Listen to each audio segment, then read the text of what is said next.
Hello everybody, what is up? Cobra Axis and Allies here with a very special video today. This is going to be going over some new painted units that I've received in the mail. Now, these I ordered a while ago from the awesome painter Denz Designs, and I'll be linking his page down in the description below. And basically, he's known for just some of the best painted units that I've ever seen.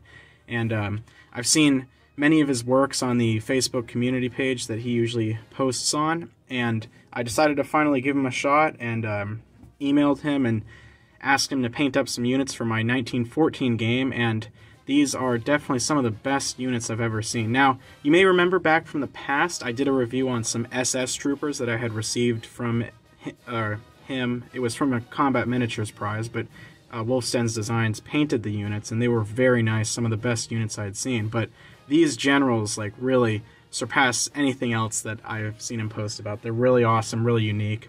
So let's get right into the review now. So, first up, I guess we'll start with these Central Powers. Now, first up, we've got Konrad von Hotzendorf. Now, I'm not going to remember most of the names of these generals, but I will do a little slideshow at the end of these with the names and some better pictures. But this was basically the commander-in-chief of Austro-Hungarian forces during the war. And as you can see, it looks very nice. I had Denz Designs paint all the bases so that they matched my infantry as usual, and I usually place these guys on golden bases so that you can see that they are indeed commanders.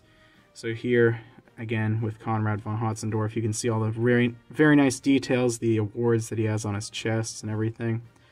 His mustache looks very nice, and yeah, very cool looking figure indeed.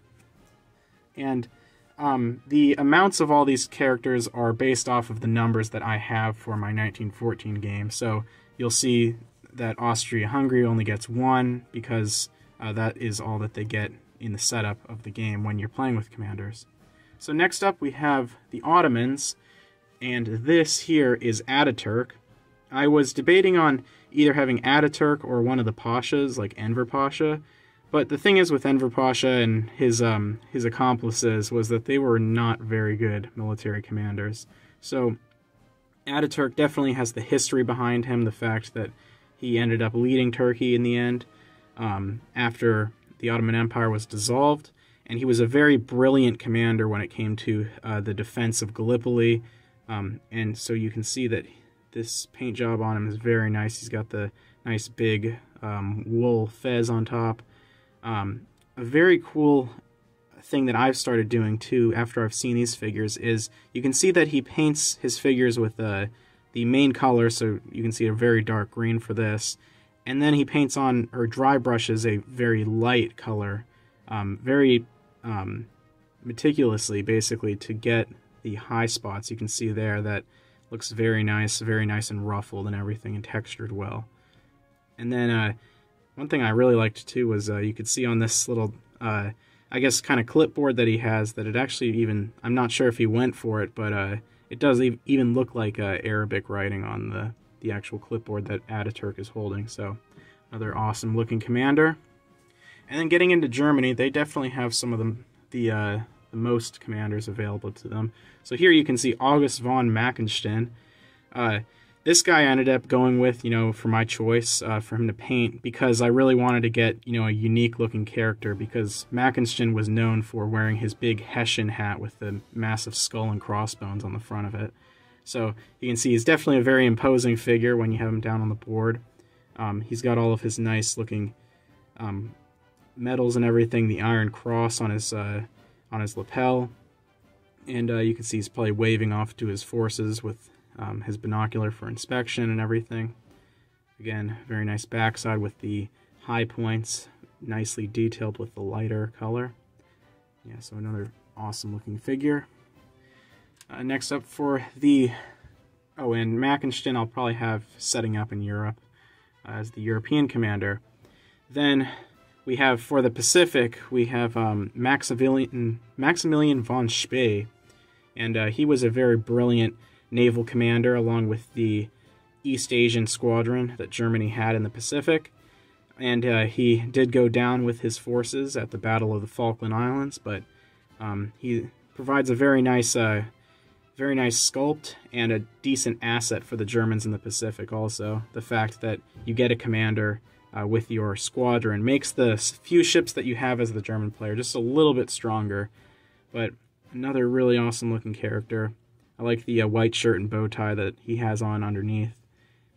And a very cool looking character with the nice Admiral uniform and everything. And then one of my favorite, actually we'll stick to, lastly, we have Hindenburg, and another very nice looking character. I've actually bought one of these German sets before, and used the this torso piece to make I think it was Hermann Göring for my World War II game. But you can see that Hindenburg looks very nice, very awesome. And that pinstriping too, like I can't believe how nicely detailed that is. Like where it's just barely visible, you can see that it doesn't get, this kind of layer of clothing right there. It doesn't get onto the bottom, but really awesome detailing on him. And then lastly, we have my favorite German commander, and one of my favorites of this pack, von Warbach. And forgot his first name. He was the main commander of the German East African forces, and on the conquest of German East Africa. And basically, he was a pretty decent commander. Now, he's known for not being the best, strategic commander out there, but he was really good at getting the morale of his men up, and really good at recruiting Africans to join the German cause. So he is represented down in German East Africa, and another really nice looking figure. And a really awesome thing about all these figures is that Wolfsten's Designs actually handcrafted most of these out of multiple various parts. So some of them he even said were made out of 5 different infantry pieces, but this is a very nice, unique looking character. I really like the German Africa Corps kind of uniforms where we have the kind of German gray, but then we've got the slouch hats on top. And that little bit of that shine that you can see is actually super glue. I just wanted to reinforce this guy a little bit, but I'm going to probably just clear coat over that so that that takes that shine away.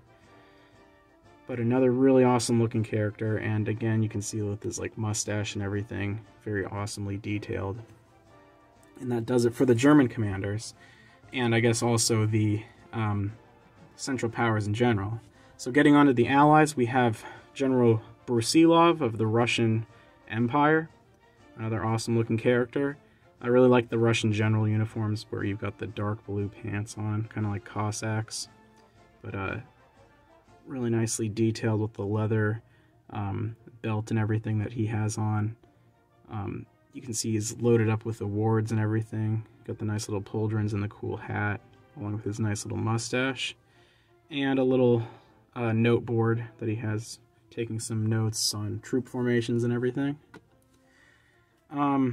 Next up, we've got the French. I had intended this guy when I originally said I wanted Ferdinand von Foch, but I ended up kind of going for naming this guy Joffrey, because I definitely think that Joffrey was a pretty decent commander in general, and also he kind of ran France for a while in almost like a dictatorship. He declared martial law and pretty much led the country through the war, at least in the beginning stages, pretty successfully. But you can see a very nice looking... This guy's probably one of the best looking guys in general. Just because, one, a very cool looking uniform, dark red pants with the black pinstriping. He's got all the nice little gold spots and everything on him. But then that hat is so nicely detailed. You can see all the little layers in it. And then on top with the gold pinstriping, and also with his backside where we've got all the nice little leather details and everything. Getting into America, we have General Pershing, very iconic American commander during the war, or kind of the commander-in-chief of all American forces in Europe. So a cool-looking uniform that he's got on, his nice field trench coat with those, not very ornate, no gold buttons or anything, but a very cool-looking character.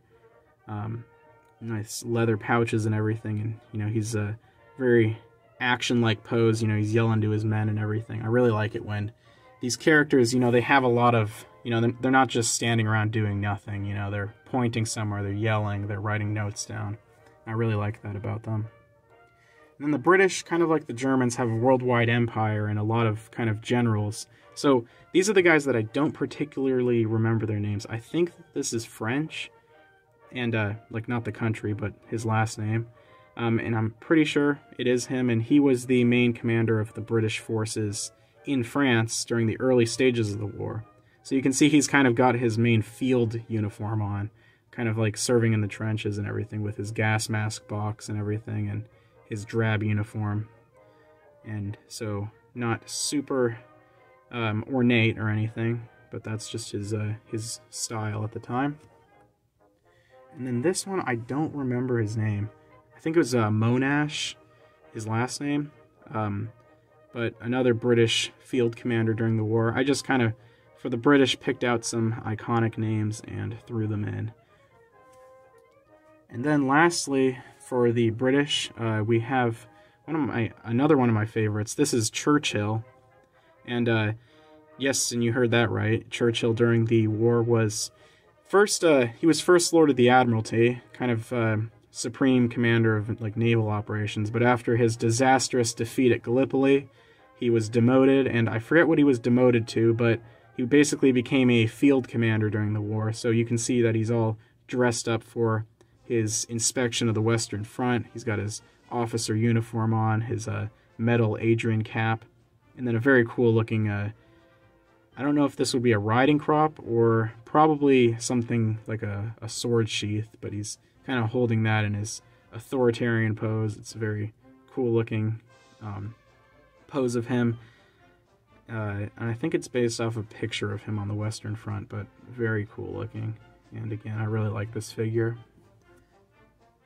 Alright, and then lastly, we have a few pieces that, so basically, first up we've got, for the Italians, this is supposed to be General Graziani, and now you may recognize him from the Second World War, but what I decided to do was I asked Wolfsten's Designs to paint up Graziani, and after doing some research I found out that Graziani served in World War I and II, and in World War I he was actually, kind of funny enough, like he was I think he was the youngest colonel in the Italian army, so he was a pretty high up soldier high up officer during World War I, and then went on to become a general and serve pretty distinguishedly in World War II. So he kind of works for my World War I and World War II games. And I mean, heck, for World War I could just call this guy some other Italian general. But another really awesome looking figure. I really like Graziani a lot in terms of just his style, and then also I remember watching it. I mean, in real life he was not a very nice guy. Did a lot of really bad things, but I have watched a movie called Lion in the Trenches, which is kind of about his conquest of Libya, and so it's very iconic for that. But a really cool looking character, and kind of like the French, you know, he's got a very nicely detailed uniform, you know, with the hat and everything, the nice bow tie and everything underneath his coat. So very cool looking character. And then there's a few other additions that Wolfsten's Design threw in for me. So here is Mussolini. Now he is one of the characters that gets painted up a lot, you know, that he paints a lot for people that want World War II commanders, and I always comment on how nice they look. I'm always a fan of just Mussolini's outfits and everything. It's pretty kind of iconic compared to some of the other people of World War I or World War II. So you can see also you got the nice looking the actual lettering that he has written on the bottom. So you got Mussolini, Il Duce written on the base, and also a little fascist Italy marker. And yeah, so he will be a really nice addition to my World War II commanders. He'll probably be the starting one in Italy. And you can see he's got a nice amount of detail on it. That funny looking fez that he was known to wear. Nice dry brushing detail. Yeah, very cool looking figure indeed. And then, lastly, we have, or I guess second to last, this is St. Petersburg Cathedral, I'm pretty sure. Basically, not the Russian capital, but a good representation of the Russian capital, or at least Moscow. And so you can see that this thing is very nice looking. He painted this one up too, again, for the longer wait that I had, the delayed. But yeah, this is a piece from Combat Miniatures, so if any of you have checked out Combat Miniatures' website, you can buy one of these things. And of course, you'd have to paint it yourself, or you could have Wolfsten's Designs painted up for you, because as you can see, this thing looks awesome. And just by getting this, I think he's pretty much put me on a road of probably ordering all the capitals someday soon, because the detail on this, my painting skills have been getting pretty good, but man, like, you look at all the little rotundras and everything, and it's just really awesome looking. All the little detail inside there, the little windows and everything. Yeah, so a very cool looking piece indeed. And then we'll just throw that in with Brusilov over there. And then finally, this isn't from Wolfsten's Designs. I decided to paint this up, but as some of you know, you can play my World War I map with a Civil War expansion. Basically, it's based off of Harry Turtledove's Southern Victory series, where the South won the Civil War and became their own nation. So here you can see a Confederate general ready to take on the Union. And not particularly sure who this will be yet. Right now it's supposed to be like a young George Patton serving in the Confederate Army. But a very cool looking character. I made this out of a French officer and an Australian commander hat. But yeah, very cool looking pose. And I'll just throw them off to over here. So yeah, overall, as you guys have seen, these characters, or generals for my World War I game, are just awesome. You know, Wolfsten's Designs put in a lot of great work into these guys. And I definitely suggest that you guys go to the link down in my description. You check out his Facebook page. Even if you don't go on Facebook a lot, you know, just check out his page, see all the awesome work that he's done, and just, you know, if you feel like getting some work done, which I highly suggest you do, you know, give him a message and talk about what you want to have painted, because overall he does awesome work across the board. And you know, even from me, someone that spends half their days painting all their units, I gotta say I'm really impressed with these guys. And I'll definitely be getting some orders coming in the future. Alright, well, hope you guys enjoyed this video, this kind of long video now, on these detailed reviews of all these awesome looking generals, and I hope to see you guys again. Cobra, out.